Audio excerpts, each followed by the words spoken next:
Paano si Sir ha? Kita na ni mo dito i-air mo na i-post. Una na? Wala dito. Na. Live day dito. I-post na nato ni. Ayun niya, Ikaw sir, gyud. i-edit sa sir. Kaya ba siya? I-edit pa nagkamulo pa gay kung ano, record oh. Ay nagiging istorya niya. Bitaw Brad, lupad na Brad. 80 up. Mo ni siya ang avid student nato and follower of 80 up. Kay wala dito ma-record ka ganina. Sulod sa usa ka tuig malipayon siya nga mo graduate siya karong katapusan sa Abril. Katapusan sa Abril, Brad? Yes, sir. Yan, oh. Kalupad.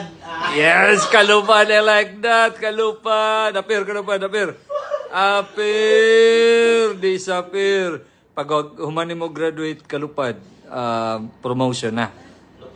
Lupad na sa promotion. So, gihangyo na ito ang tanan, no? Private, public, ng mga empleyado, nga 5 katuig na nagtrabaho. 5 years. 5 years, 23 anyos. Yes. Basta Pinoy, laking Pinoy. Okay, hindi laking sex bomb, ha?